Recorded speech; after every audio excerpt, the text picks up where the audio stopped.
Y arrancamos de inmediato con la noticia que por supuesto tiene al país dividido. El gobierno nacional pidió frenar las órdenes de captura contra 29 integrantes del Clan del Golfo, incluido alias Chiquito Malo, considerado uno de los más peligrosos de esa organización criminal.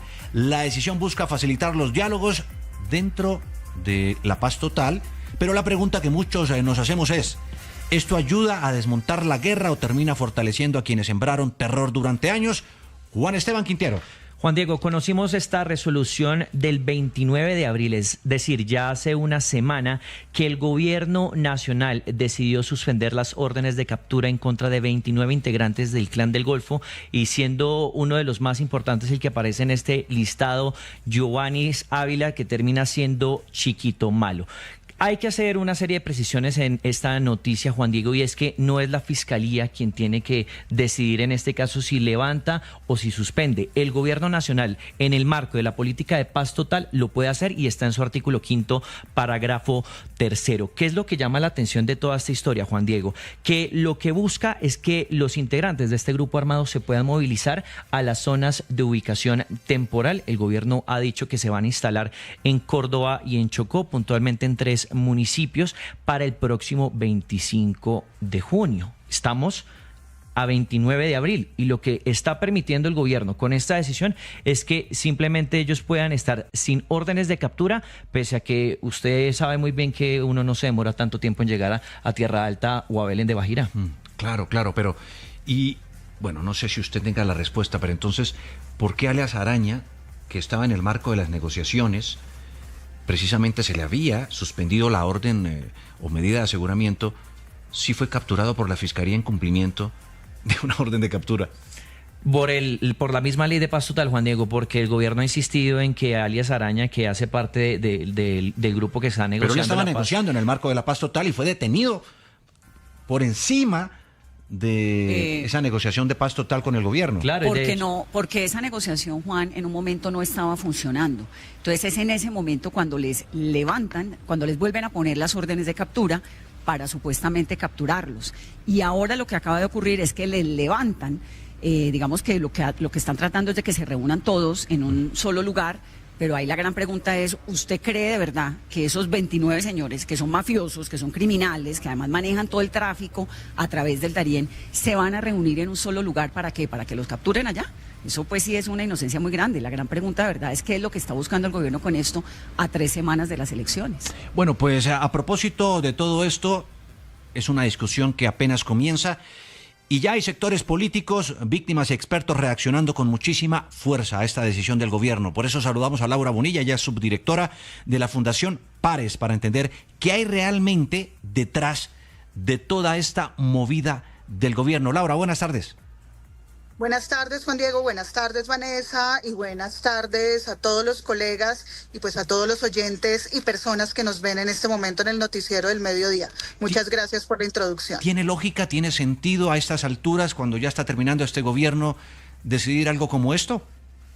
Pues yo lo que creo es que efectivamente lo que hay en este proceso específicamente, que lleva ya un tiempo no tan largo, es una necesidad de dar como ciertos pasos para que lo que se ha avanzado quede para el próximo gobierno. Y eso pues estaba en la mesa desde hace bastantes meses. Obviamente, pues todos estos procesos terminan siendo más lentos de lo que la gente cree. Entonces, en la medida en que se aproximan más las elecciones, pues lo que termina habiendo es más ansiedad, especialmente de la oficina del Alto Comisionado de Paz, para intentar mover un poco la rueda de esos procesos y, como la mayoría de candidatos prometen, digamos que no sean procesos suspendidos fácilmente. Laura, pero ellos han mostrado algún tipo de voluntad para reunirse en esa zona de ubicación temporal que supuestamente el gobierno está proponiendo. Es que mira, esa mesa es bastante particular porque, a diferencia de otras mesas, digamos, donde participaron desde un principio miembros del grupo, en esta mesa no tenemos eso. En esta mesa lo que hemos tenido hasta el momento, o lo que el país ha tenido en la delegación de las autodefensas, bueno, del Ejército Gaitanista de Colombia, que se hacen llamar, pues son voceros. Entonces son voceros que no hacen parte del grupo, sino que trasladan las decisiones del grupo, y a través de ellos se canalizan y llegan a las mesas de negociación, a la mesa puntualmente de negociación. Yo entiendo que con esto se busca realmente por primera vez en el proceso reunir a la cúpula del Clan del Golfo, donde está Chiquito Malo, pues del Ejército Gaitanista de Colombia, y en esa reunión avanzar ya en decisiones sin que tenga que haber intermediarios, sí, o si se tenga que poner a los voceros como intermediarios. Sí. Ahora, evidentemente, pues entendería yo al menos que existe la confianza suficiente de ambas partes y la colaboración con la Fiscalía para que esto se pueda desarrollar sin que la Fiscalía pues llegue a hacer efectivas órdenes de captura, que entiendo que se van a suspender. Doctora Y también Bonilla, para que el gobierno no permita que esta ubicación, digamos, sirva para que el grupo se reagrupe o se reconsolide. Pues que tampoco, pues la verdad, Juan Diego, y la verdad, Vanessa, es que en realidad este grupo es un grupo que lleva 20 años consolidándose, que tiene un control territorial bastante impresionante, y suspender o no las órdenes de captura pues es bastante inocuo. O sea, nosotros hemos fracasado enormemente desde hace 20 años en el combate contra este grupo. Pero igual le da cierta movilidad ya, ¿no?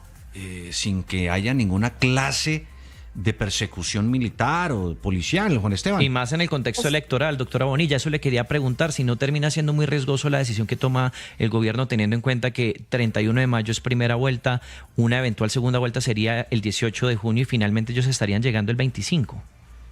Pues mire, realmente el mayor riesgo que corre es el gobierno de que esto salga mal. O sea, si esto sale mal, pues efectivamente la consecuencia sobre las elecciones y sobre el candidato, que es el candidato del gobierno en esto, pues pueden ser bastante fuertes. Yo no creo que esto vaya a salir bien en el sentido de que antes de que acabe el gobierno se vayan a producir desmovilizaciones, que es finalmente como el objetivo, desarmes, que es como uno de los objetivos que este proceso, a diferencia de otros procesos de la paz total, sí tiene, que hay, digamos, por lo menos verbalmente ha habido cierta disposición de hablar de dejación de armas. Pero, digamos, también en justa razón, respondiendo a la pregunta de Juan Diego y de Vanessa, si esto les concede una ventaja adicional para moverse por el territorio, pues no. Realmente no les concede una ventaja adicional. Digamos, estos líderes y personas del Clan del Golfo se estaban moviendo de manera bastante libre, no solamente por Colombia, sino por muchos otros países de la región, sin que la operatividad militar o policial hubiera generado grandes golpes contra esta estructura. Ese punto, hemos sido muy fracasados en eso. Ese punto, por supuesto, es bastante debatible. Laura, permítame, ya vuelvo con usted porque quiero ahora seguir con Antioquia. Allí hay mucha tensión, miedo y muchísimas preguntas alrededor de la desaparición y presunto asesinato del periodista Mateo Pérez. Esta mañana el CICR espera ingresar a la zona donde estaría el cuerpo, aunque esto todavía no se ha confirmado. Vamos a ir con Laura a San Pedro, a Medellín, para que nos cuente mucho más. Laura. Mateo Pérez, de 25 años, periodista, director del medio alternativo El Confidente del municipio de Yarumal, en el norte de Antioquia, ingresó desde el pasado 5 de mayo al municipio de Briceño con el propósito de cubrir el conflicto armado en la zona. Una vez ingresó allí, pidió acompañamiento de las autoridades de las dependencias de la alcaldía hasta zona rural. Sin embargo, lo negaron y además le advirtieron sobre el peligro y las dificultades de orden público en este territorio. Llegó solo en su motocicleta hasta la vereda Palmichal, donde habría sido interceptado por hombres integrantes del Frente 36 de las disidencias de las FARC, quienes lo habrían interrogado, torturado y se presume que habría sido asesinado en este municipio. La familia ha confirmado que han hallado en las últimas horas el celular de este joven periodista, además de su motocicleta, y después de varios días en que la fuerza pública no ha podido ingresar al territorio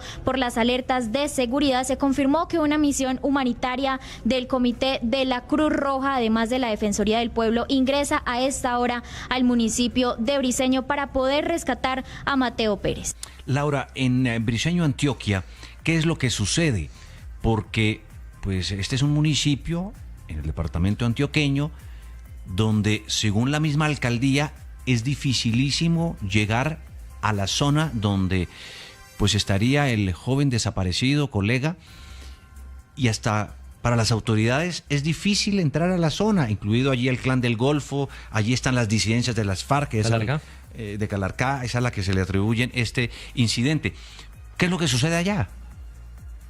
Pues lo que sucede es que la presencia estatal es sumamente mínima y te lo voy a explicar más geográficamente. Entonces, digamos que tú tienes un municipio de este tamaño, la presencia de autoridades públicas es de este tamaño y está ubicada en la cabecera municipal. Entonces, la presencia no es solamente militar, o sea, no tenemos militares suficientes para poner un militar cada kilómetro. Y eso lo que provoca es que en ciertas veredas y corregimientos, los grupos armados que sí tienen más gente en la zona directamente, pues cumplen ciertas funciones. Entonces, funciones de verificación por las carreteras de quién entra y quién sale, hacen funciones de censo, cobran extorsión también en zonas rurales y no hemos podido resolver cómo se hace la presencia sostenida del Estado en zona rural, porque además es muy difícil, digamos, esto no es una crítica contra la fuerza pública per se, sino más una crítica, digamos, contra el modelo estatal en general que tenemos, porque resulta imposible pero la paz tener un total militar y cada las kilómetro, negociaciones entonces no también, pueden entrar. pero la paz total y las negociaciones del gobierno